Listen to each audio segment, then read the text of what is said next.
So hi, welcome to my podcast. I'm Shane. I'm Glory. And it's technically Wednesday, but this comes out on a Monday, so happy Monday. Happy fucking Monday. I will be out of the country right now. Nice. Have fun promoting this one. Yeah, I'll be promoting this one. Glory will be texting me from the boat being like, sorry, I can't do it today. Hey, by the way, first tell you can't do it today. Now it's the yearly album of the year episode discussion. You guys would be so proud of Gloria and I. We actually discussed the criteria before this one, and we didn't just assume. I didn't come with a list of 32 songs I liked and 100 honorable mentions, and also a list of disappointments. And Glory's panicking and making it as we're recording. 5 minutes before. That was fucking last year. That was fucking ridiculous. You're like, hey, by the way, I switched to 10. Yeah. I was like, what the fuck? No. I went back because I wanted to see how I formatted my list so I could keep it the same.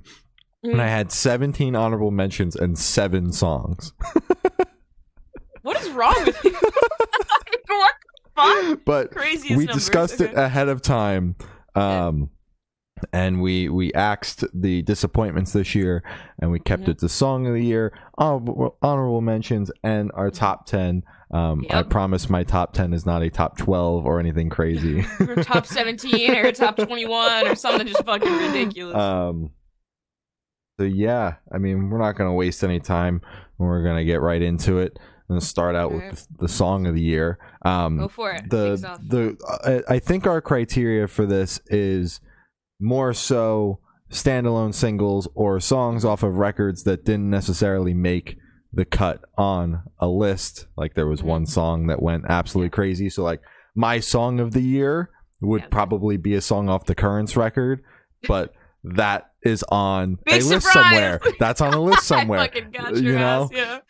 So just keep that in mind while we're discussing this. Yeah. But my number 5 is NSYNC's Better Place. I had to throw it on there. Okay, you're already fucking out of left field. You got me. Damn. Okay. One in and Glory's already like, oh my god. But yeah, this song was one that was on loop for me a lot when it first came out. You know, NSYNC is a band I found a long time ago, back when I was in my boy band phase.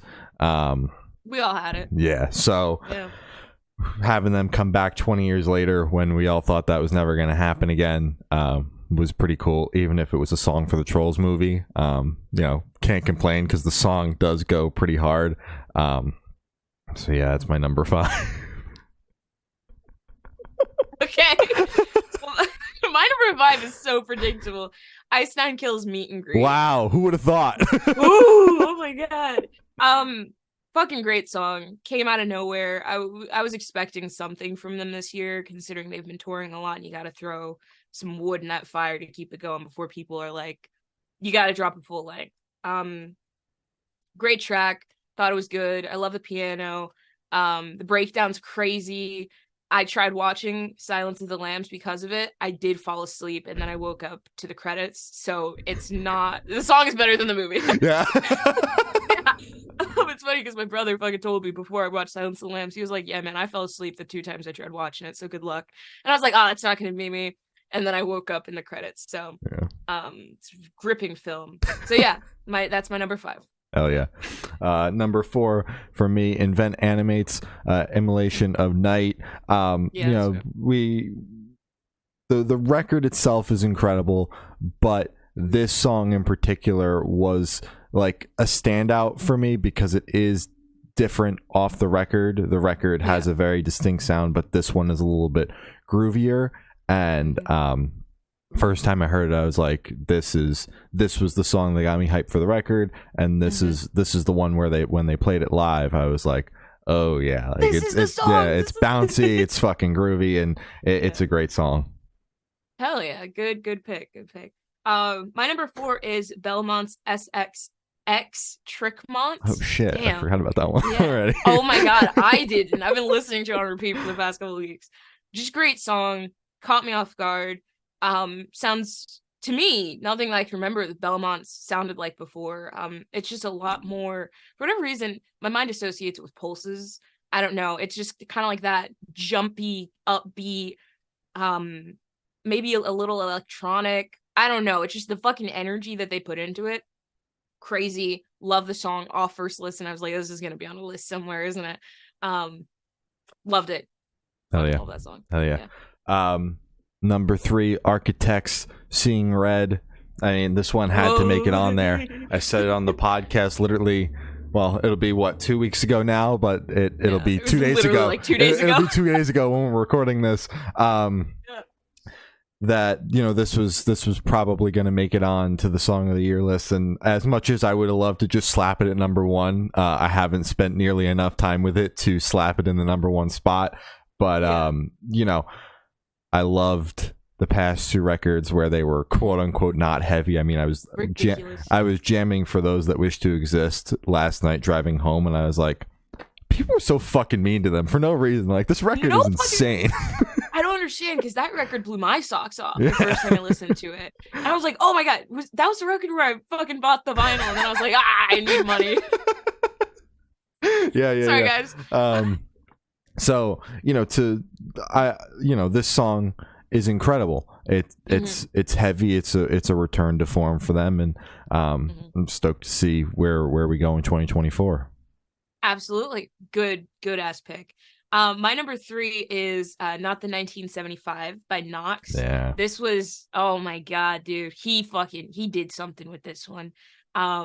It's so, I don't know. It takes what I really like about the 1975, just kind of like their rhythm and groove, and just turns it like just poppier. Because I don't fucking know what the 1975 does. I don't know what genre to put them under.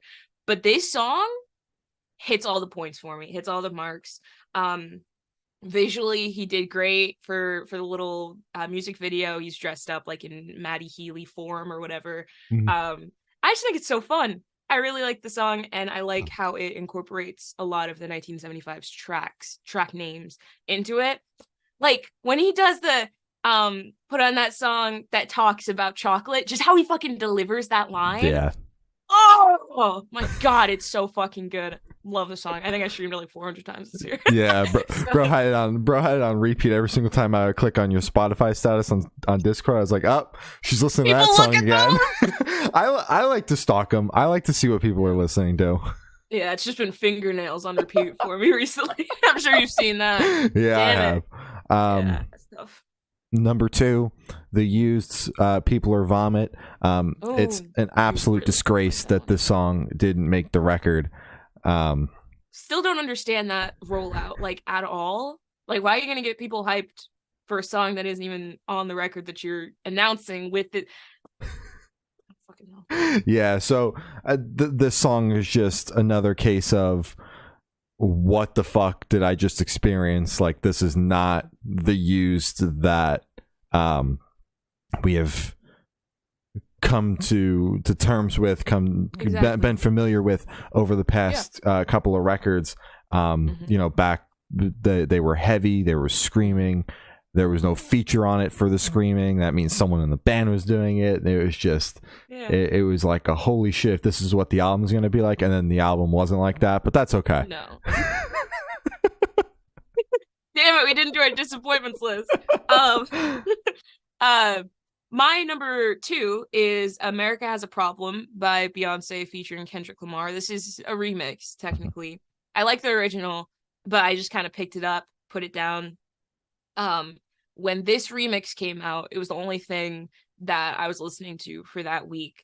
I fucking love how Kendrick just kind of comes in, follows the beat, and it adds a completely new like layer to it, element to it, obviously. And that's what I come to expect for a lot of features, but some of them don't hit the mark, and some of them just like, oh, they were on that song, I never would have picked that up, because they either follow too closely to the original format, or they do too much. And I feel like Kendrick kind of hit that perfect medium. Great song. Yeah. Oh yeah. I think I know what your number 1 is now, but my number 1 my number 1, my song of the year is the Amity Afflictions, I See Dead People. this fucking song was just like whiplash. Like, they had been dropping heavy singles the entire album rollout, the first handful of singles, but this one was just like, holy fuck, they can do that. Like, they're still doing that. They're still doing the thing. And I jammed this song a ton. Unfortunately, didn't spend a ton of time with the record because there were a bunch of things that came out on that day that I wound up spending time with. But this song was something that was on repeat a lot for me. Before the record came out. Absolutely, hell yeah! Wow, surprise! Shut! I got to fucking say it. My number one is "Birthday Party" by Don Broco. Spotify fucking called me out for it. They were like, "Wow, you streamed this song 653 times." I was like, "Okay." I was like, "Shut the fuck up." Okay. You don't have to tell me all of that. You can keep that information yourself. I think it's really funny because when this song first came out, you thought I didn't like it. And I thought I didn't like it when I was listening to the previews because I was like, oh, guys, this sounds strange. Awful with the previews. Sorry, guys. I think you guys picked the wrong part to promote. Full song, incredible. It's so fun. I love, obviously, Matt's vocals, Rob's vocals. Guitar is crazy, bass is crazy. Everyone fucking killed it with this one. And it's so refreshing compared to amazing things in technology. Just completely new sound that I don't think they've ever done before. And it works. So it's great to see that they're still doing everything that they possibly can. So that's it. Wow. Who would have thought that Glory's number one would be Don Broco? It didn't click in my head right away. And then as we started talking, I was like, wait a minute. What's not on here yet? that band put out a song this year, and I know that they that's put out a couple of things. And if that's your album of the year, we're gonna be fighting after this. I will be coming to Virginia. Yep. But we're moving on to honorable mentions. My first honorable mention, they're not numbered in any sort of way, we just have 10 of them, is Varsity's Levitate. Damn. I had a long fucking record, but there really is something on here for everyone. It is such it covers so many different genres. And I mean, I had Fuck You Forever stuck in my head. Like, what brought me back to this record was editing the interview with Joey and just like catching bits and pieces of us talking about the record. And then I start stalking their socials because I have to put the links in the description. And then I see them promoting Fuck You Forever. And I'm like, God damn, that song is so groovy. And it opens up the record. So then I went on a drive later that day to run errands. And I was like, yeah, I'm going to throw on the Varsity record. And I kept throwing the Varsity record on. And damn it, it's on repeat. Yeah, and it's just so good. You know, Joey's vocals, he just crushes it. Incredible. Yeah. Every time. Yeah. Good ass pick. My first honorable mention is Avatar's Dance Devil Dance. Great record. Lot just different than I expected Avatar to sound. Because I've kind of tried a couple of their songs before this record dropped. Never really grabbed me or anything. But once I heard this record before we spoke, well, actually, I don't think, did we get the advance for this one? It's been so long. I don't think we did. No, we interviewed him after the record came out. After the record? Yeah, I believe so. Damn. My timeline's all fucked up. But great record. Really enjoyed it. And I want to spend more time with it this upcoming year. Especially after fucking meeting Johannes and seeing them live. That shit definitely makes you go, I feel like I should, throw it back on a little bit. Yeah. Just a little bit. Yeah. Absolutely. I got Beartooth's The Surface on my list. Honorable mentions. Honorable mention, yes. Damn, just solely because, number one, didn't spend a shitload of time with the record. Number two, I'm still like just a teensy weensy bit iffy about it because of songs like Might Love Myself. That, I keep forgetting that song exists. Yeah. Sorry. Caleb. Yeah, I mean, now what put this album on the honorable mentions list is not the singles, because I'm still 50-50 on those songs, because there were crazy ass singles and then songs like Might Love Myself, Riptide and Sunshine. I enjoy those songs, but they were out for so long that it's like I don't want to hear those songs anymore. But they're songs like, I believe it's Killing You. I think so. Songs like What's Killing You, that just like I heard them and I was like, wait, like we're still doing that, because like it's we're Caleb's sober now, so it's like that is why this record is more upbeat. And but the fact that there are still songs like What's Killing You and Doubt Me with the topic that this record's about, I didn't expect that to happen. So but the only reason why it's on the honorable mentions is because I still have at least a couple skips. It depends on the day how many songs there are skips, but some of them are solely just because I've heard them so many times. Others are because I don't like that song. I love myself.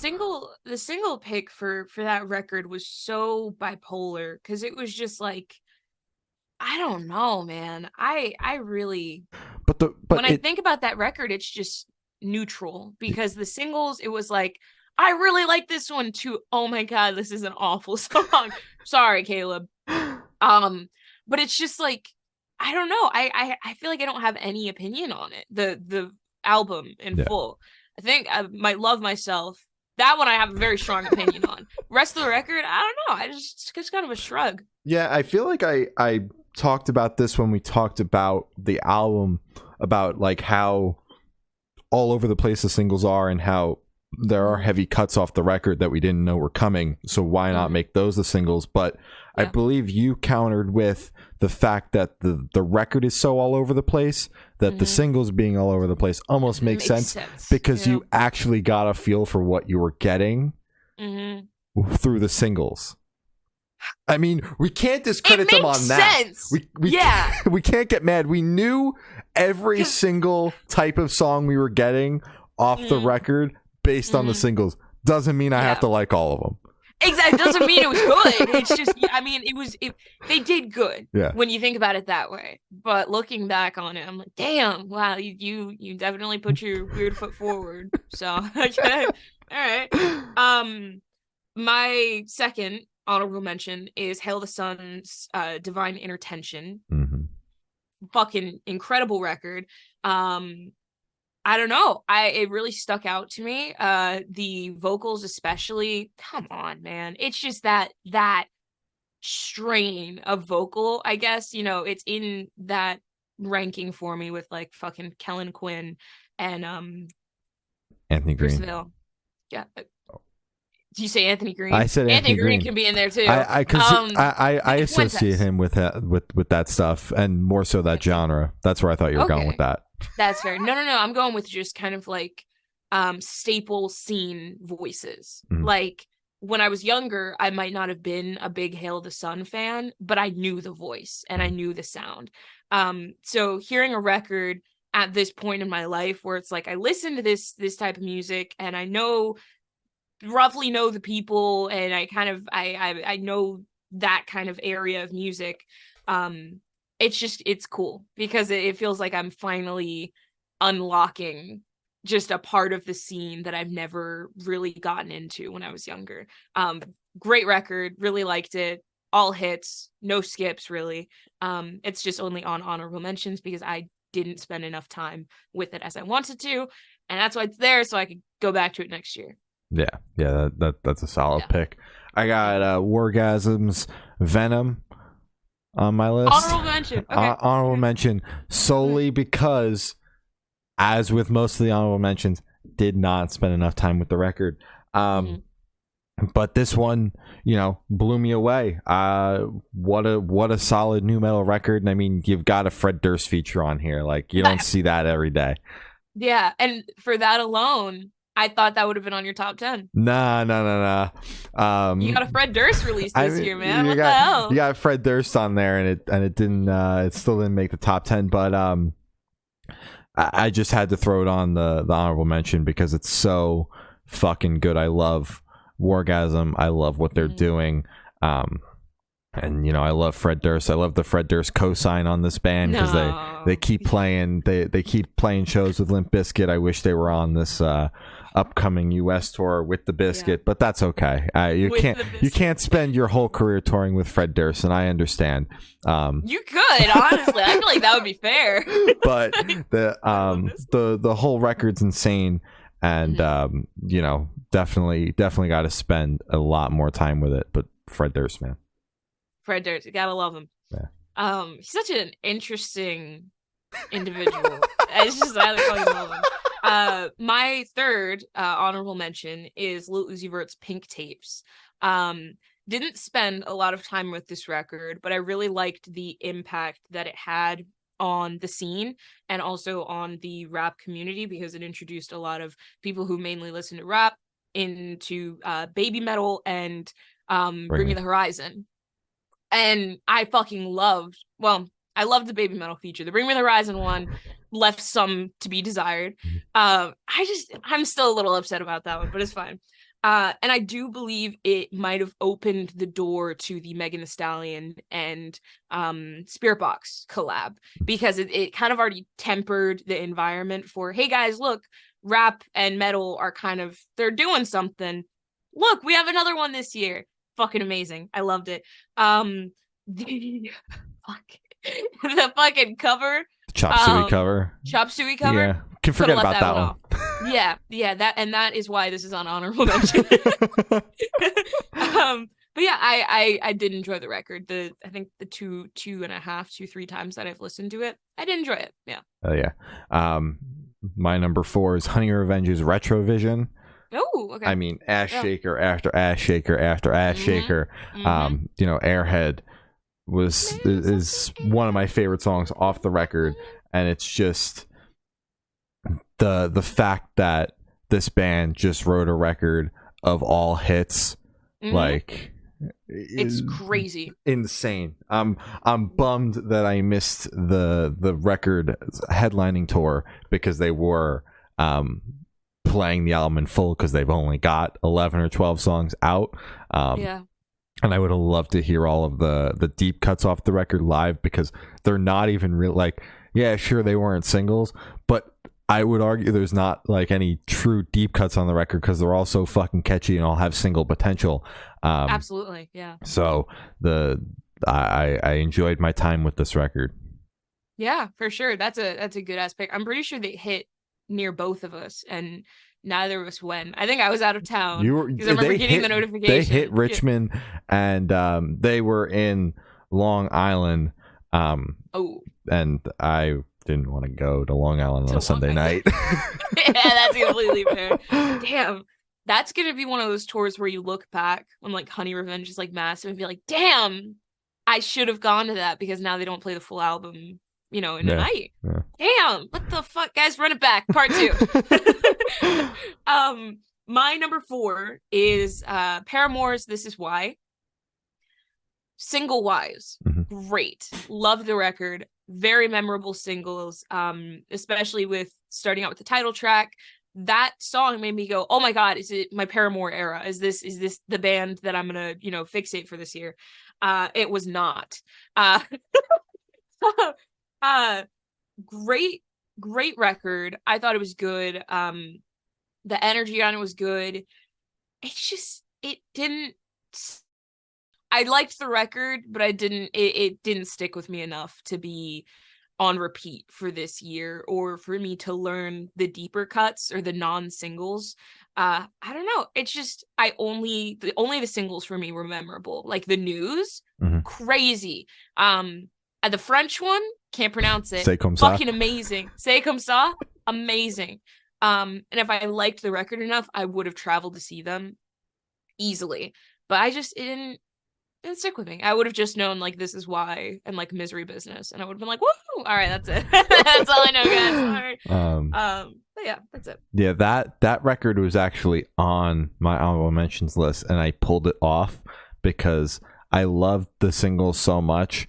But I feel like I was drinking a little too much copium with saying I enjoyed the record. Yeah. Because although, I went back and looked at my last FM and I spent a decent amount of time with the album, a lot of it was at the top of the year and then it was very quickly forgotten about. Like just when there wasn't a lot of records out and I was so disappointed in the Pierce the Veil album that I was just like, well, I guess I'll just listen to Paramore, because there's nothing else that came out this week. That was a very disappointing weekend because everyone was like, oh my God, both records of the year are going to come out this. And then it's like, I haven't heard of any of them. Yeah. Both of them were like put out and then immediately forgotten. At least, not by the diehard fans, obviously. Someone who listens to Pierce the Veil every fucking day did not forget about Jaws of Life. Yeah. But in everyday life, we're not talking about it, Yeah, no. But yeah, no, that album, I replaced it with other ones that came out later in the year that I enjoyed more. Yeah. One of those being Silent Planet's Super Bloom. Oh, great fucking transition. Yes, Damn. sir. Damn. Okay. This album was not something I expected to enjoy as much as I did because, the band's last record was solid.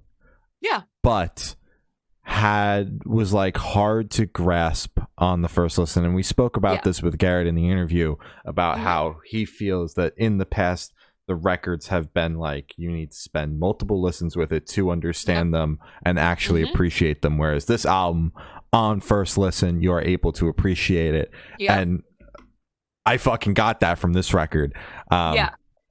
This was something that I kept coming back to despite it being such a busy release week, I was beyond hyped for that Dying Wish record and I still found time for this one.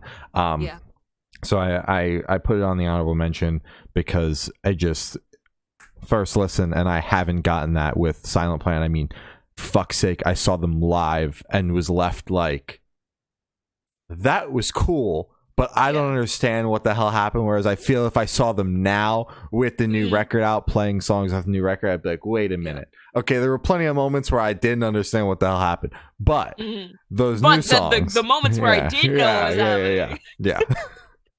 Fuck yeah. That record, incredible. I fucking loved it. My number 5 is Honey Revenge's Retrovision. Mm-hmm. Yeah. Same reason. I just wish I spent more time with it. Ass Shakers, All Single Potential, hit after hit. You had kind of my points that I have here. So I don't know. Just echo whatever Shane said. Refer back to what I said about the album. Exactly. Just rewind like 2 minutes and you'll get why it's here. Yeah. I do wish I saw it, but I'm like 90% sure I was out of town and I remember getting the notification tonight, Honey Revenge. And I was like, fuck. Yeah. It's fine. I'll get you guys another time. They tour so fucking much, so it's gonna happen. Yeah. Number 6, Not My Weekend, Shimmer Season. Yeah. Yep. This was one that again came out very busy November 3rd. So I only recently, like in the past couple of weeks, really started to dive into this record because I just saw them live. They played a bunch of cuts off the album and I was like, yeah, like I know Not My Weekend slaps. I enjoyed Honeymoon a fuck ton. And so I knew my time with this record would come, and post seeing them live, been jamming it a lot. I mean, Other Side, breakup song, still fucking rocks. The song with the home team, Lightning, is still my favorite because I mean Brian kills it on the song as well, but every single song on here is an absolute banger. No slow tracks, which I'm here for, and all ass shakers, man. I'm even not sick of Knock Me Out, and I heard that chorus for 2 months before it came out. For fucking it's been one of those for like a fucking year. Amazing. My number 6 is Pulse's It Wasn't Supposed to Be Like This. Nice. Great record. Fucking white vans, that one. They put something in that one. It genuinely, it gets me like fucking grooving and dancing. their music is so, it's just good. And to me it's unique because they're gonna kill me for saying this. People, people call them like fucking swancore or something. Still don't really understand or grasp what that means. But they're just pulses to me. It just something about it. There's always just some groove, some rhythm in there that you just don't hear in that genre that they always just fucking inject into it. Incredible. I love them so much. And this record I've listened to it a couple times. And also I'm on it. Yeah, So I was gonna say, I'm like, the real reason why it's on the honorable mention list is because Glory's on the record. it happens. But yeah, great record. I loved it. Loafers with the white fan. I can never remember the song name, but you guys know what I'm talking about. You know what I'm talking about. I love it. I love it so much. Hell yeah. Number 7, Red Hook's Postcard from a Living Hell. This one came out of fucking left field for me. Yeah.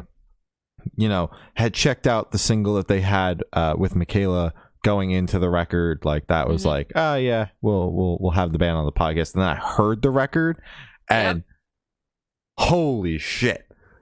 Like it's so fucking good. It's got heavy fucking moments. It's got the pop moments. It's got the pop punk moments. It blends it all so well.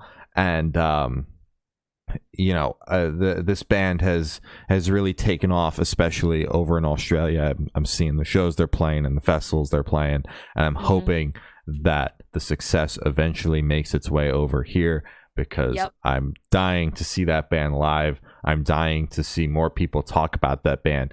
It's great to see them getting the recognition over in Australia because that's where they're from, but can they get some recognition over here? Because I'm a fan of them and I want to see them. Come on, guys, get those streams up so they can come over here. My number 7 is Night Rider by Night Rider. Yeah. Nice. I wish I could say my favorite song was Night Rider by Night Rider on Night Rider. Yeah. Patrick, I'm still with you on that. It should have fucking happened. I don't understand why it didn't. It's so fun. You only get to do it once as well. Yeah. Whatever. We'll talk about it. Great record. Completely took the world by storm. I feel like it was everywhere. Couldn't get away from it. Everyone was posting their favorite songs on my Instagram. I was gonna say Twitter, but that's a lie. I don't go on Twitter, so I really don't know what's happening there. They probably were though. So I try to stay as far away from that fucking site as possible. Just great music. Vocally, Dennis fucking crushed it. I loved it. Groovy as shit.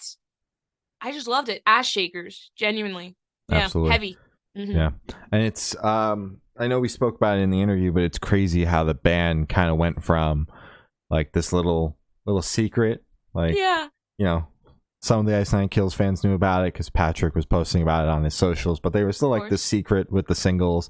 And then they put out the song with the Defiance feature, and people started to catch on. And now by the time the record's out, it feels like everybody just found out about this band like when the album came out. And it's like, all right, well, where have you guys been for the past like almost year? Like we spoke about Collar like this time last year. Exactly. You guys are fucking late to the party. Better late than never, though. Exactly. That's an incredibly solid pick. My number 8 is Fall Out Boy's So Much for Stardust. I completely forgot about that record. Fucking album blew me away. Because it was such a shift from everything else we've gotten post hiatus. Mania. Yeah. I mean, I like to rag on Mania. I liked it when it came out. So like if we got a Mania 2, I probably would have been like, this is great, and then like slowly come to hate it. Because everyone else hates it, Shane. But even the other post hiatus records, nothing like this record doesn't even touch any of those in my opinion. This is such a strong record. Hold Me Like a Grudge is easily my favorite song off the album. But it's so good. Yeah, hell yeah. Awesome. My number 8 is Code Orange, The Above. Nice. I want to revisit this record in the new year because it completely firstly, I wasn't a big fan when I first listened to it first time. And then literally everyone in my circle was like, this is such a good record. You need to listen to it again. And I was like, okay, listen to it again. Oh my God. It takes a second. It took a second for me. They do literally everything under the sun with this record, and they pull it off, and it sounds great. It's a fucking chaotic mess.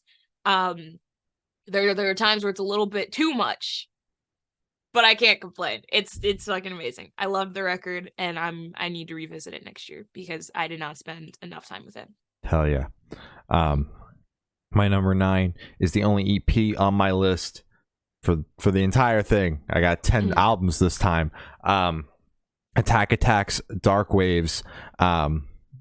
This EP feels like they finally kind of honed in on where they're going with the rebirth of the band, because the 2020 EP, 2021, somewhere in there, that EP was all over the place. They were trying a bunch of different things. Every single song was different, which made for an EP that was just a collection of singles, because every single song was a single and every single song was different, and they were trying a bunch of shit out. This one, they honed in more on that heavy vibe, but it's not so much the crabcore from 2010 that you know the band for, and more so a more polished metalcore sound. But I'm here for it. I'm here for heavy metalcore Attack as much as I love Smokeahonis and Sexual Man Chocolate. Like, fucking Sexual Man Chocolate. I'll take, and of course Dick Stickley. I'll take. You're just saying shit. You're just making up shit. I'll take modern metalcore Attack.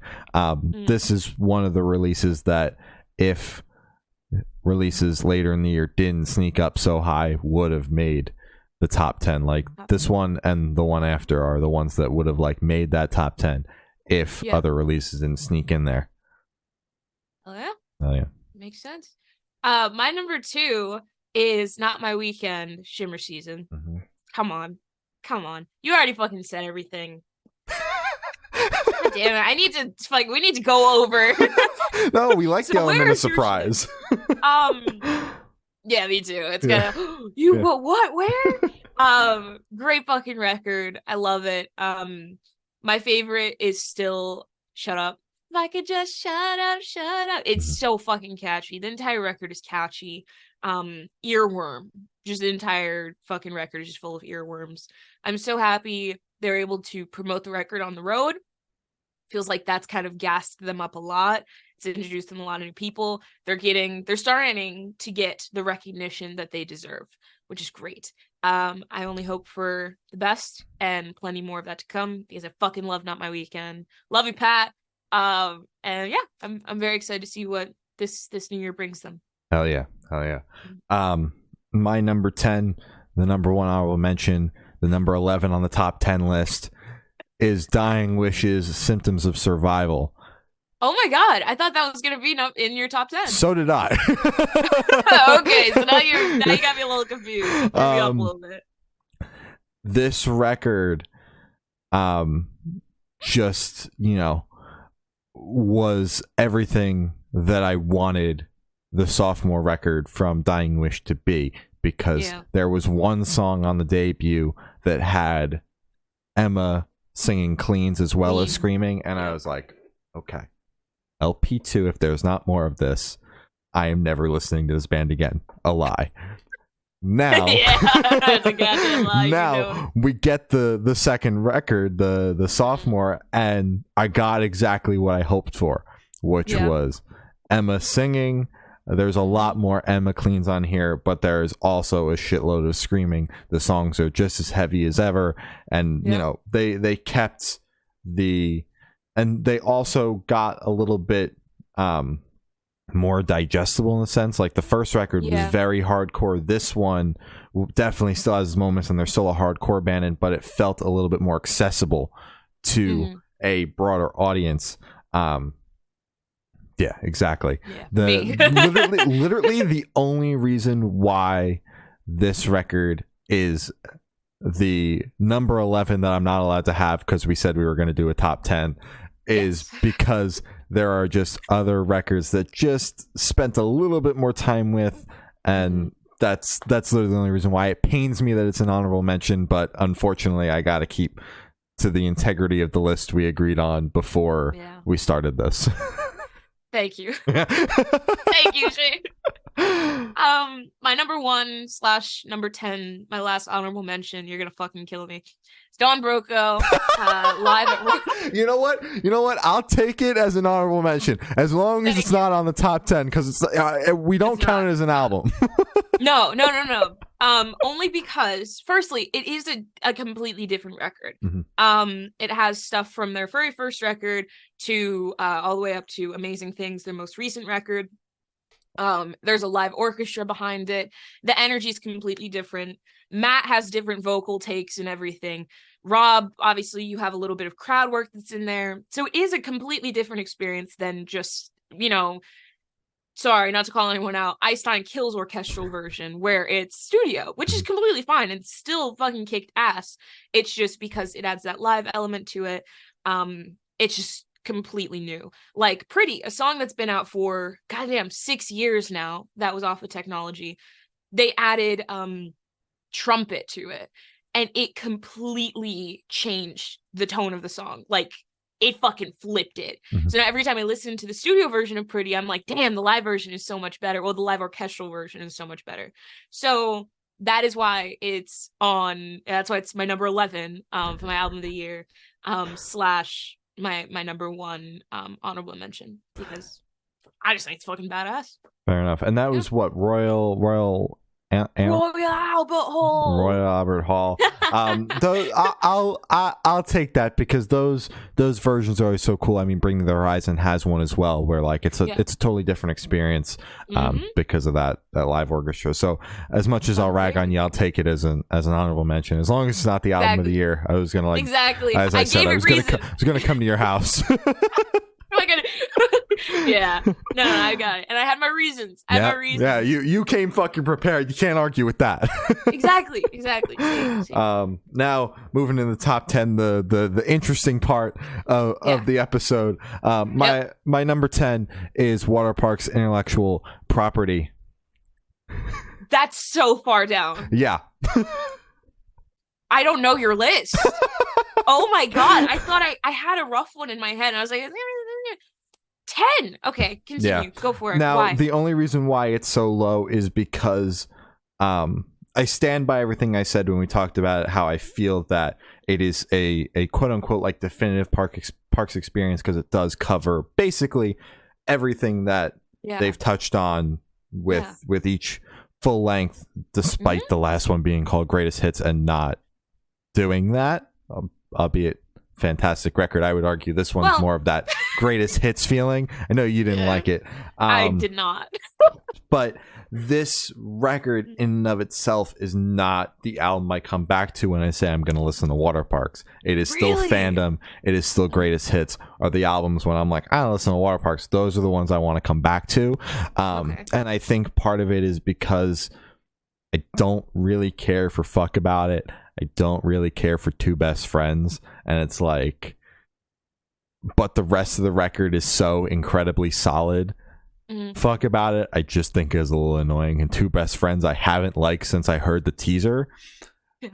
So, but the rest of the record is so incredibly solid. But like knowing that there are two almost guaranteed skips unless I'm in the mood keeps me from like wanting to come back to this record. But it is still solid enough to give it the number 10, because I feel like with the praise I gave it in terms of it being the definitive Parks experience, if you want to know what this band has been like over the past 10 years and not listen to everything beforehand, you listen to this record and you'll get it. I had to put it at the number 10 spot, at least put it in the top 10. You know, that's completely fair. I get it. And, We're two it's got real people, super two dark. different opinions. Yeah. Oh, don't get me started. Oh my god. Okay. I can't say anything to this because I don't want to take away my points. I'm gonna reply to you later. Okay. So hold. Okay. I'll get back to you. Okay. My number 10 is Wargasm's Venom. Nice. Really fucking enjoyed this record. You already spoke about it. You hyped it up. What I really liked about this is, first, I think this is my first nu metal record that I genuinely like start to finish. This was my Limp Bizkit, basically. Really incredible record. There was even some hyperpop on there. I just think they kind of covered, firstly, nu metal and hyperpop never would have put them together, but somehow they made it very cohesive in the record, and it worked. Fred Durst feature, cherry on top. It's amazing. I don't listen to enough Limp Bizkit to recognize his voice, I guess. So if the feature, if it wasn't Fred Durst, I would be like, oh, it's a strange voice on here. But it's fucking Fred. So it's fucking like Fred Durst. Come on. Amazing record. Really enjoyed it front to back. Listened to it a handful of times, and we'll be listening to it more. So yeah. Hell yeah. My 10. My number 9 is Paris's Evergreen. Wow, again, low. What the fuck is going on? What did you listen to this year? I was trying to figure that out too. Yeah. The reason for this one being so low is there are albums that I spent more time with that came out either earlier than that just got more time throughout the entire year, whereas this one was just like a blip in time around when it came out and I saw them, and then after that it was like, okay, April or August happened and there were 7 records that I was excited about that are all on here. So damn, fuck. What came out in August? So that's the reason for this one being so low. But like, just like I pulled up the track list: Goddess, Hype Zombies, Take My Nirvana, Sentimental. Ooh, I mean, that was a good there one. are so many fantastic songs on this record, and it is such a solid listen front to back. I mean, this is one of those records that I did not expect to like, because you and I were both like, what the fuck is she doing with these singles? Like every single time, except, and I don't even know if you felt the same way, but I felt Goddess from the beginning was a solid song, I think. But every other song we were like, what's going on here? What are you doing? And then the album came out and I'm like, oh. I'm like, I like this one a lot more than I thought I was going to. So incredibly solid record. Only reason for it being so low is just a shorter amount of time was spent with it, although I spent a lot of time with it in that short amount of time. August came and I was like, shiny new thing. That's from bands from bands I've loved for a long time. So that's why. Exactly. Okay, that's completely fair. Yeah, in my head, that was in like your top 5 for me. So, but that's fair. Yeah, it was a blip. Now that I'm thinking about it, I haven't seen you listen to it in a little bit, because shiny new thing, a lot of new shit. I think the last time I listened to it was driving home from seeing the Jonas Brothers with Abby. We were like, let's jam the new Paris. Why the hell not? Yeah. My number 9 is Pierce the Veil, The Jaws of Life. Okay. Stay with me. Really loved this record when it first came out. You pulled up the track list. I really want to talk about the track list for this one. Firstly, the lead single, Past the Nirvana, was incredible. I think it got everyone's attention. Only thing is, the rest of the singles did not follow that energy at all. So that made me go, fuck, they're leading us on. And they did. Sorry, guys. Because the only other song that kind of takes that tone is Death of an Executioner. And even then, not even as heavy, because we all thought it was gonna be like fucking metalcore or whatever the hell, post-hardcore. Post-hardcore. If we want to get technical, and I do not, because I'm not trying to upset people. The rest of the record is very slow. There are a lot of slow tracks on here, like fucking Emergency Contact, Even When I'm Not With You, So Far So Fake. Damn, it's like fucking half the record is slow. 12 Fractures. There's just a lot of slow tracks on here, which is fine, and I really like them.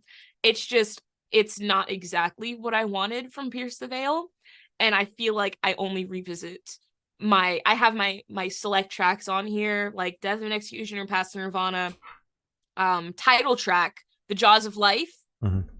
One of my favorite songs to come out this year. It's just, I have the album on the list, so I'm not going to double up.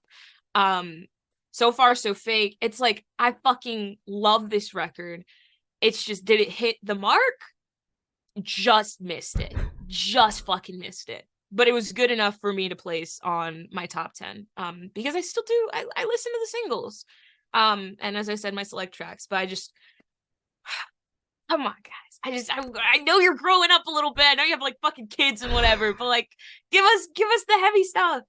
But yeah, it's good. It's good. It's definitely an interesting pick. If we were still doing disappointments, that would have been on there for me. Really? Well, it's just like that lead single was the definition of leading your fans on, like, so much so that and like people are so quick to jump on metalcore bands that like people were jumping on Architect saying like, this is probably just the heavy part in the song, the 6-second heavy part into the octane chorus into the chorus. Exactly. But like nobody ragged on Pierce the Veil for doing the exact same thing.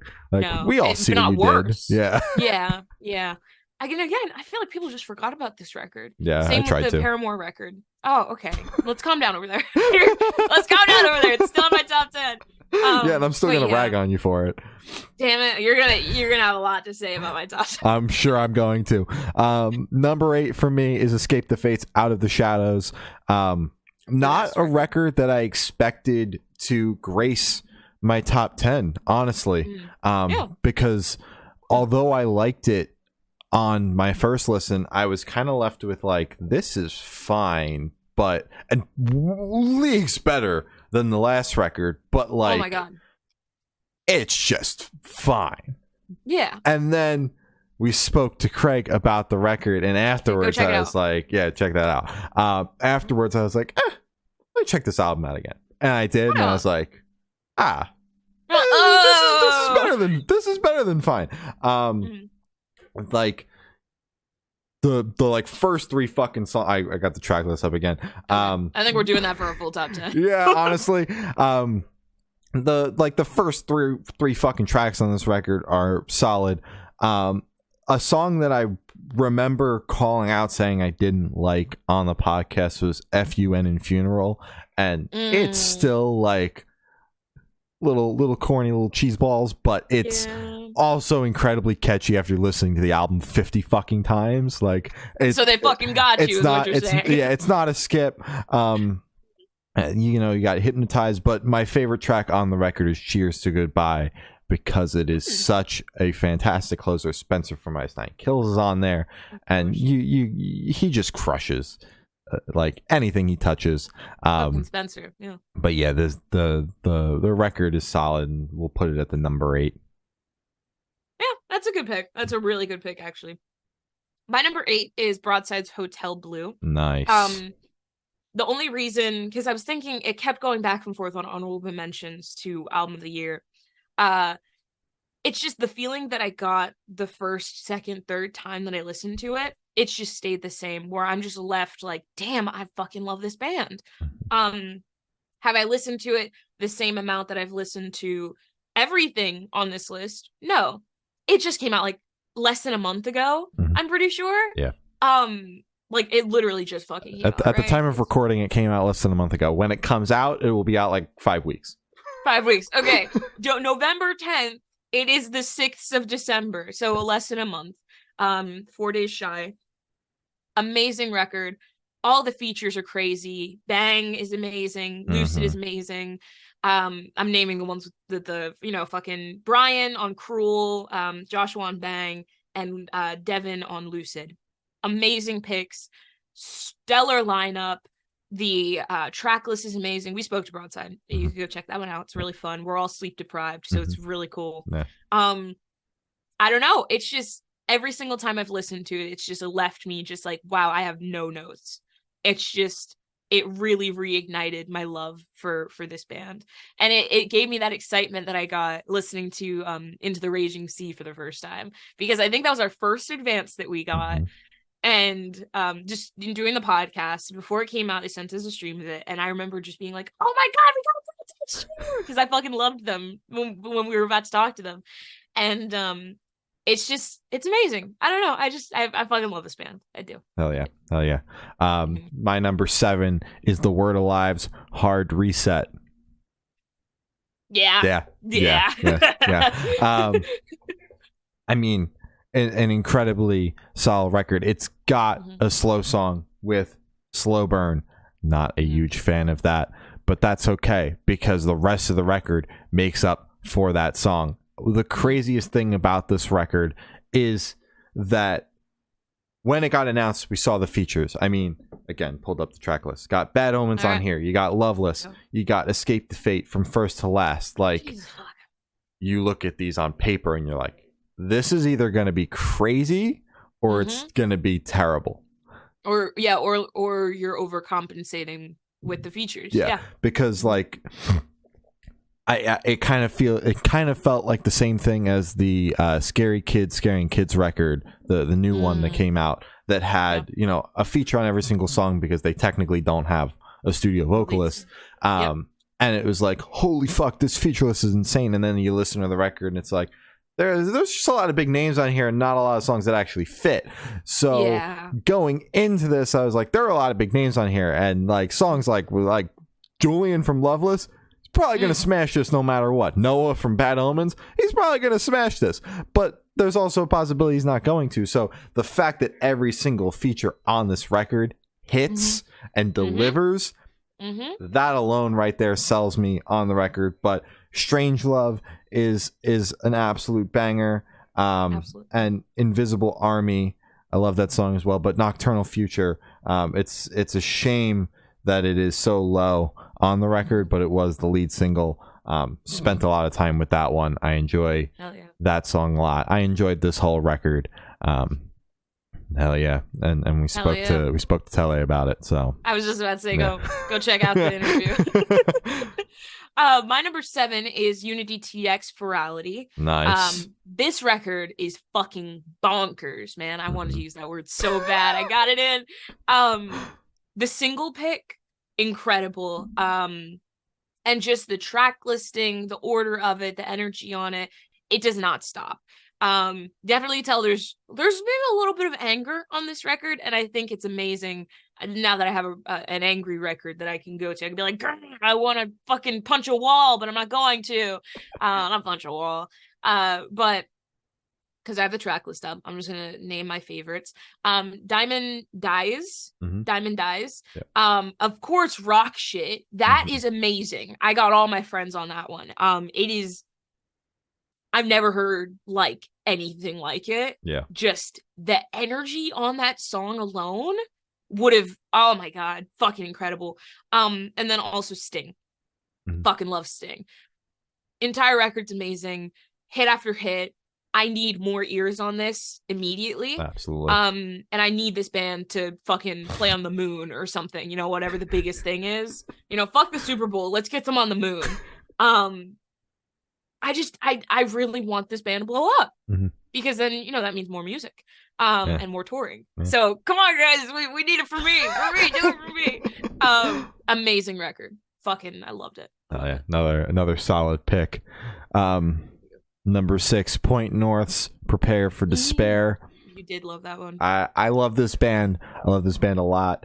Been patiently waiting for a second record because the debut was 2020, and then they did touring in 2021 that brought singles, but no album. Loads. And like there were songs like Nice Now where I was like, if this isn't on the record, I'm gonna be pissed. And spoiler alert, it wasn't. And then awful news. 2020 started the rollout for the record alongside more touring, but still no record. So finally this year we get the album announcement. I'm like, oh fuck! But the craziest thing is the switch. The first record was so pop punk, and it almost felt like I love that record, but it felt like there was something missing. Yeah, it was kind of phoning it in. Yeah, in that album, and this record, it's where they belong. It's like the lane that they belong in. And there's not that feeling of like something is missing. And And it like I could sit here and name every fucking song on the record. Every single song on here is an absolute fucking smasher. Like a Weapon was that, like obviously the opener on the record was just like a holy fuck, this is they're going all in on this. Like listening to the record the first time. Safe and Sound with The Ghost Inside was the single where I was like, oh, they're doing it. They're doing it. It wasn't just Recover. They're doing it. And Someone You Don't Know is probably my favorite song off the record because it's so groovy. But also, special shout out to Below the Belt. But special shout out to the whole fucking record. As I said, if I start naming favorites, I'll name every single one, and then I started. So I'm gonna stop before I just name every single song on the record. Where you go, this one. It's great. I very much enjoyed the album, and I'm stoked that it's here and that we've got the sound change because it's more in my traditional everyday listening lane. So absolutely, and we spoke. We did speak to them. And we also spoke to Unity TX. I forgot to say that one as well. But to go check him out, I think, damn, a good bit of my top 10. A lot of interviews. My number 6 is Silent Planet, Super Bloom. This record it's very rare that Shane and I join a Zoom before an interview, and without saying anything, we look at each other and we go, dude.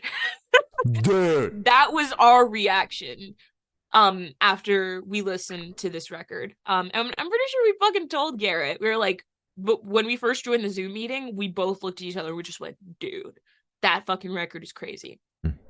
I re-listened to it, obviously when it came out, and then because we got the fucking preview for it, advance. I re-listened to it a couple more times, and then I just put it on loop because I was like, you know what? Fuck yeah, I'll just listen to this all day today, and I did. My favorites, I'm gonna give top 3 because if I don't, I'm gonna do 6, 7, 8. My number 1 is the title track, Super Bloom. Fucking gorgeous song. It brings a fucking tear to my eye. It's beautiful. It's big. I think just nail on the head with that one. I love Dreamwalker and I love Antimatter. Just genuinely, this entire record is insane. Vocally, it's crazy. Instrumentally, it's crazy. I just think they got the environment set for it. It is beautiful. I love it. I really do. We fucking spoke to them. Go watch that one. That was a good ass interview. Yeah. So yeah. Your list has been shocking me so far. Good? Bad? A lot of records that I didn't expect, probably because all I can think of is you listening to Don Broco for the past recent memory. Since fucking October. Yeah. And I, just so many heavy albums on your list. Normally don't see that every other year. It's been like, well, it's on my honorable mention because I'd love to check it out again, and then it's like, and then I don't. And then it's fucking the One Direction's 2013 album is Gloria's number my 1, God. Get the fuck out of here. Walls by fucking Louis Tomlinson. So there's been a lot of heavy on here. Like once you say it, I'm like, she did like that record. But every single time I'm like, wait a minute, what the hell is she talking about? You actually listened to that record? That's but we're cracking in the top 5 here. My number 5 is Asking Alexandria's Where Do We Go From Here? That was a good comeback. Yes, this is the first time in talking about them on the podcast where I did not feel like I was drinking a shitload of copium to deal with the fact that I really, really, really didn't actually care for the record all that much, see what's on the inside. But I sit on here for 30 minutes and explain why it is actually great and everybody should stop hating on it, see what's on the inside, because I did that. Embarrassing. This record was a nice return to form where I think the band fits in the modern sound, because obviously they're not going to go back to 2010 metalcore. I don't think anybody, I hope not. I honestly don't think anybody wants that sound, because if a band was doing what bands were doing in 2010 now, we'd all think it was Corny. Yeah, cringe, corny. Cringe. Ew. But I mean, every single song on this record is a hit. I mean, even the closer with "Where Do We Go From Here" being like the slow cut off the record, I feel like it fits. And it's just overall a great record. I'm not even going to name anything because every single song on this record is genuinely a hit. And you know, if I start naming, it's gonna be the full. It's gonna be the full album. It's just gonna keep going. That is exactly where I placed it in my head for you. So yeah, we're getting there. I think the top 5 is gonna be a little accurate. Okay, my number 5 is Oxymorons, Melanin Punk. Holy fuck.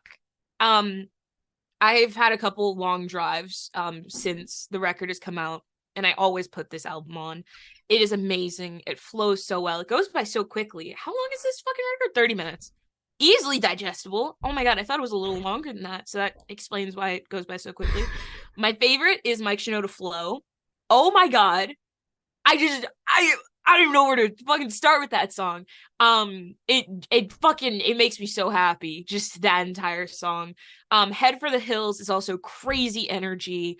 Head for the, like, oh my god, I'm gonna fucking lose my shit. And also Graveyard Words. Amazing. Look Alive is also crazy. I need to stop because I'm looking at the list and I'm like, oh my god, I really like this one. Naming every single one, yeah. Exactly. Yeah. Amazing. The closer is incredible. It's definitely a nice step down and kind of like, okay, we're still gonna keep energy, but like it's gonna be a little, it's a closer. Well done. Amazing record. I cannot recommend this one enough. If you haven't checked it out, please do. I need more ears on this record immediately. Because this fucking band is insane. And I can't believe I haven't seen them live yet. I've missed them like 3 times in Virginia. And it's always like, fuck, they were on that tour? Yeah. Meanwhile, every single time I'm like, oh, the Oxymorons are here. That just fits. It's crazy how you've fucking seen them like 8 times and they've never been planned. Yeah, it's just like, oh shit, hey. Yeah, I mean, literally, I had no plans to see them at a Jason Fest, and the vegan food stand just happened to be next to the stage they were playing, and I just happened to be hungry when they were on stage, so I caught 5 minutes of their set. It's fucking beautiful. It's fucking beautiful. I love it. My number 4 is Of Mice and Men's Tether. I've been jamming this record a lot recently. And solely because the opener integration just scratches something in my head the right way. It is so fucking good. But this is just hit after hit after hit. Again, if I start naming fucking songs, I will name them all. The only song that I'm still a little like, it's fine, but probably the weakest link on the record, and I believe I said it when we spoke about it, is Castaway. I like that song, but it does still feel like the weakest song on the record, especially when there's a 3-track run of Integration, Warpaint, and Shiver. Like, you can't compete with that. No, you can't. You're kind of set up to fail with that one. Yeah. So I've been jamming this record a lot recently. It's been like it's like in that grid that Spotify gives you on the top. So it's just like the one I keep clicking because I'm not sick of it yet. Yeah. So yeah, number 4. Good ass pick. That's good as fuck. My number 4 is Water Park's Intellectual Property. So high? Why? Dude, because I fucking love this record. I realized like halfway through the year that I liked this record more than I thought I did. Because when it first came out, I gave it like 2 listens and I was like, yeah, this is good, but you know, it's just okay.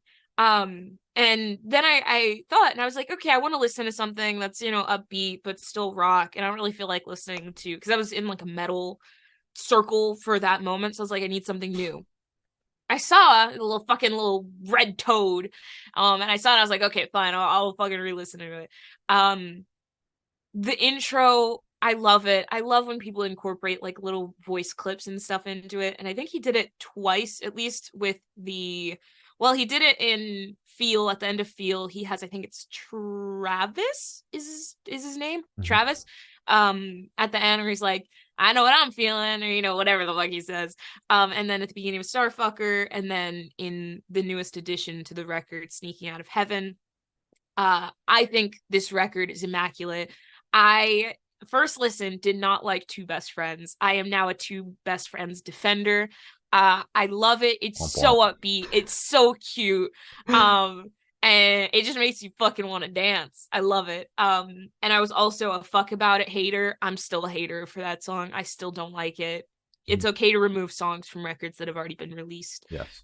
We could just easily replace it with Sneaky Out of Heaven. I don't think anyone would miss it. I don't know if anyone actually likes that song. Oh. I haven't seen any Parksies actually say, guys, fuck it. It's actually good. No, I haven't seen any of that shit. Great record. I love it, especially with Sneaking Out of Heaven. That song makes me so happy. So yeah, great record. Oh yeah. Great record. Oh yeah. Doesn't End of the Water, isn't that Curtis Connor? That's Curtis? I keep forgetting they're friends. To me, it's always Travis. Yeah, I'm pretty sure it was Curtis. It's Curtis. Yeah. Wait it's a the minute. funny man. Are you kidding me? Wait. A little bit of kissing, a little bit of hugging. Yeah, Curtis. That is Curtis. Yeah. They sound so similar, don't they? I feel like they sound similar because I used to listen to their fucking podcasts where they would read fan fiction. So in my head, that was Travis. Damn, Curtis, get out of my top 10. Yeah, the funny guy. Man. Yeah, I love him. Now we're going into the top 3. My number 3 is Crown the Empire's Dogma. Dude. Who's to blame? Exactly. Yeah. I mean, right off the bat, Modified honestly would have been top 5 song of the year if we were just taking songs off fucking records. We could have bored you to death and just been like, Currents, Avatar, and Crown the Empire. That would have been boom, boom, boom. But I'm just saying it now. But a song that grew on me a shitload, Superstar. I was like, what are you doing there? What's going on? But I get it now. And although there were a lot of singles for this record, and some of them came out as early as 2021, it felt like there was enough time between those two songs that came out in 2021 to the album coming out in 2023, because then there were no singles for a majority of 2022, where like those songs got a chance to breathe new life into themselves with the release of the record. So I mean, it's an easy top 3 for me. I jam this record a lot. No skips. Everything's a hit. Fucking bangers after bangers after bangers. Fucking love that band. I love them so much. I didn't even realize I'm wearing my fucking Dogma shirt right now. Nice. Great pick. Love Modified. Thumbs up. My number 3 is Tyler the Creator, Estate Sale. He says this is only released for the year, so I've given up hope that he's gonna drop a New Year's to fucking release, but no, that's not happening. It's still 7 new tracks. Can't be mad. I love everything on here. Stuntman is my favorite, I'd like to think, and then directly behind that's Wharf Talk, and then it's Heaven to me. But all these songs have different energies. Stuntman is kind of more of a, angrier, I guess, sounding one, and then Heaven to me is Reflection, and it's just like, it's really cute because he's talking about shit from like Odd Future days and like shit when he was like little. And then Wharf Talk is all cute because he's like, let's just run away together and be cute and whatever the hell. And then ASAP, it's a fucking ASAP feature in the good year 2023. Great deluxe, I guess. I'm very, very happy with it, especially because he treated it like a new release. He gave them music videos. He didn't just kind of drop it and say, okay, have fun, guys. He actually put out shit for it. So I do appreciate that, and that is how I'm able to kind of qualify it in the top 10, because this was 2 years ago. So, but hey, I fucking loved it. Another one where Glory explains herself into it making sense. Exactly. See, he fucking treated it like a record. So we'll take it. Take it. Exactly. Number 2, Avatars, Dance Devil Dance.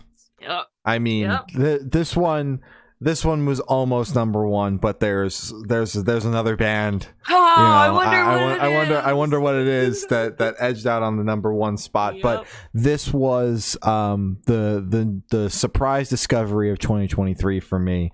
Not a record I thought that I was going to wind up enjoying as much as I did, because on first listen, I was like, what the hell? What's going on here? But that is kind of the reaction that you get with this band, is like, what the fuck? So listen to it again, and I was like, hey, wait a minute. I'm starting to get something here. They're cooking, because we covered the singles, and I just remember being like, these are fine, but this is weird. And the record, just something clicked, and this was like, from the time I heard it, I was like, this is going to be on the list. And at one point, the Currents album wasn't even announced, and I was like, yeah, this would be album of the year. And then there was a band that I didn't accidentally name that took the number one spot. Wow, okay. I called it already. Yeah, I called it already. Honestly, there's I don't even know if I necessarily have a favorite off this record, because it is such a solid listen. The track list flows so well, and all the songs work in the spot that they're in. I mean, if I gotta pick one, it might actually be Do You Feel in Control or Gotta Wanna Riot. Those are two fucking bangers. But it feels weird to enjoy this record as much as I do, and really not have a favorite, because it's like, the full album's my favorite, because there's no skips on here, and every single song just flows so well into the next one. So absolutely. It's more theatrical than I think both of us thought. They did really good with that record. Yeah. I remember talking to you, before we sat down with Johannes, and you'd be like, dude, this record is fucking crazy. And I was like, yeah, it fucking is. But you were like, and that's when I knew. I was like, okay, this is going to show up somewhere, isn't it? Yeah. My number 2 is the main self-titled record. Have not been able to stop listening to this record since it came out. First listen, I immediately knew that I loved it, and that I wouldn't change a goddamn thing about it. It's kind of funny, because I don't remember being like as excited about the singles that I am excited about the album. I remember just being like, no, they're good. I thought this was good. The main doesn't miss, but it's like I wasn't like super like, oh my god, best fucking song ever. The 3-track run of Dose Number 2, How to Exit a Room, and Blame is something that needs to be studied. Amazing songs. Yeah, Blame's a fucking banger. Amazing. It's just, they did something with this record, and I love it so much that I'm flying to Arizona to see them play, I think, like 3 songs from it. Little mad about that, guys. We will talk about it when I get there. How to Exit a Room is one of my favorite songs to come out this year. Just the intro alone just makes me love the song, because as I said, I love when they add like little voice notes and shit from it, and that's a little studio segment that they had in it where it's like, I just kind of want to make it go dum dum, and I'm like, oh yeah, play that shit again, run it back. Love this record. Can't wait to see the 3 songs live. I think it's the 3 that I named that are the ones that they're playing. So, and I think they're playing The Mood I'm In, which is also amazing. Only thing is about this entire rollout is I'm not the biggest fan of the music videos, except for Dose Number 2. I fucking love that music video. But I don't know. Maybe I'm just so used to, again, higher budgets and shit. Just because fucking, oh my god, Water Park says they have a fucking it's like a movie. You buy ramen fucking budget, so I shouldn't hold like literally everyone. If I hold everyone to that, it's gonna fall apart. But amazing nonetheless. Music videos don't determine the quality of a song. Stellar record, all hits, no notes at all. Hell yeah. And the number 1, drum roll. My number 1 is Currents, The Death We Seek. Wow. Who would have thought? This is crazy, because I pulled that shit out of my ass. You were like, I was like, I think I can know yours. And I looked at you, I was like, oh fuck, it's Currents, isn't it? fantastic fucking record. I mean, from the first single, I was like, yeah, they're back. They're making me just depressed as ever, and they're doing their job. You know, this is exactly what I come to this band for. Exactly. Fucking fantastic. You know, shouted out in the interview because we spoke to Brian. That was a big one. Yeah, the 3-track run. Death We Seek, Living in Tragedy, and Unfamiliar. Fucking crazy. Living in Tragedy would have been my song of the year if we were you know, taking songs off records that aren't already on the list somewhere else. Probably one of my favorite current songs, like easy. Bookend that one. Very, very fantastic, very awesome. Beyond This Road's another one. But overall, incredibly solid. Stoked that we got new Currents this year, and I mean, surprise of absolutely no one. But I did like teeter for a second between like Avatar and Currents, because I love that Avatar record so much, and according to Last FM, I spent just a little bit more time with that album than the Currents one. But they also had 3 months lead time, you know, so gotta factor that one in. But Currents, big surprise there. Yeah, that's fair. It's that interview, it meant a lot to you, but it also meant a lot to me seeing you in that interview, because firstly, you've been a Currents fan for, I feel like, as long as I've known you, but I'm pretty sure you picked him up in like, what, 2020? 2021 when I saw them with Ice Nine Kills. Yeah, but to me, it's your band. That, Korn, and Slipknot, it's like, that's your trio. And it's just seeing you in that interview, trying not to fanboy. I was like, Brian, you gotta let me have my moment for just a second. and you had your moment, and I was so fucking happy that you got to be like, I'm gonna be real with you. You guys are one of my favorite bands ever. Blah blah blah blah blah. You know, you didn't say that, but you know, it's just like, I was like, holy shit, he does fanboy about shit. He's not like disconnected or whatever. So that, I knew it was your number one, but it still stands. There's very few bands that I'll race home from work for. We did that on a Friday. I raced home from work for that shit. Shit, that was a Friday? Yeah. Their publicist emailed like the day before and was like, I got time Friday with the band. I was like, you say fucking less, dude. I'll make it happen. Exactly. I will get home for that. And I remember seeing it and you texting me and being like, oh, yeah, why the fuck not? Yeah, I'll be home. Yeah, he knew, because I had seen him at the tail end of last year, and I was like, dude, you're working that Currents record. You already know. You know what's going, man. Awesome. My number one, it's Dogma by Crown Empire. You had me second guessing myself, because you are so much better at keeping a straight face than I am. I was like, your number one's Dogma, isn't it? And you're like, I don't know. And you're like, your number one's Currents, isn't it? I'm like, nah, man, it's totally not. You know, you had me fooled for a second, and I saw you, and I was like, oh, that's fucking nothing. But as it kept, going down, I was like, oh, you haven't brought up Currents yet. Yeah. If you brought up Currents like earlier, I would have been completely fucking clueless. Incredible record. Firstly, we spoke to Currents. I know we just said interview plug. Watch that amazing record if you want to see Shane geek out, and try not to smile the entire time. It was awesome. Try not to smile the whole time, bro. You were the one that was like, I fucking love Crown the Empire. Like, I like the band, but you were just like, holy shit! Like, you had your fucking moment that I had in the Currents interview and the Crown the Empire interview. But it was weird because then I was also trying to let you have your moment. But I was like, okay, I'll let her have her moment. Now it's my turn. We both interviewed our top band this year, which is usually the first. I think this is the first year that's happened. Yeah. Incredible. This record is amazing. I feel like, firstly, I had to put it at number one because I told Andy himself, I was like, this is my album of the year. And then I was like, fuck, I probably shouldn't have said that this early into the year. But I mean, up against everything else, it is still my album of the year. I spent God knows how many hours with this record. They were in my top 3, I think, on my Spotify year-end whatever's that shows that. And I only listen to Dogma. I don't know any of their other records. This was my introduction to Crown in full, because I didn't know the Fallout at all. I didn't. And you were like, "Oh, that fucking That album's fucking amazing." album is so good. I didn't fucking know. I didn't know that song. I didn't know that album until my friend showed me the song, and I was like, "Oh shit, no, this is catchy as hell. It's groovy as fuck." Tonight, oh my god.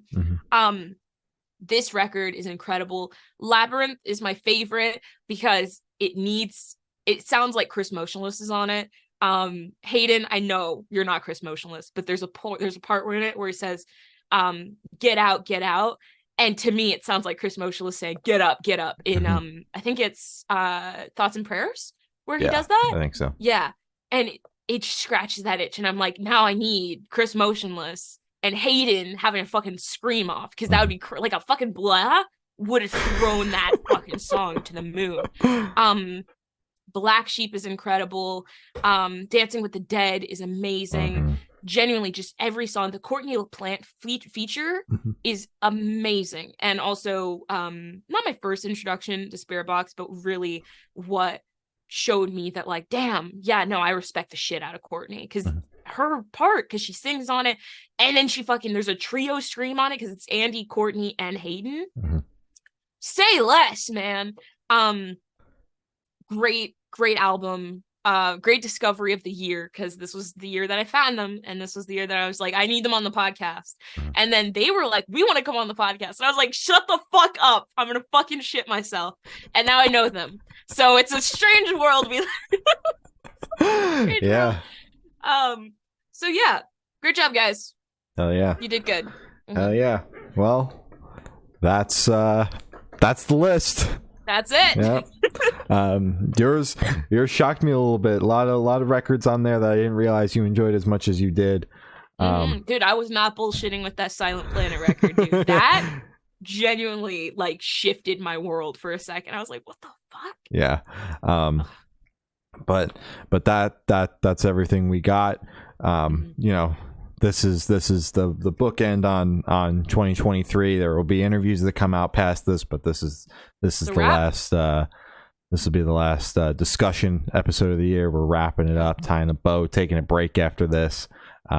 That's a lie. We have interviews tomorrow, but after that, don't tell me that. After that, that's also a lie. We then have an interview next week, but after that, we take a break. But after that, yeah, we're taking a month off. We'll be back next year. Appreciate the amazing year that we've had. It's been fucking insane. We hit 1,000 subscribers on YouTube. Now we're at 1.2. Yeah, we've grown on social media. You know, the artists that we've had on this show, beyond insane. I mean, we were going down the top 10 list, and it's like, oh shit, we spoke to a lot of these artists. Like, oh fuck, yeah.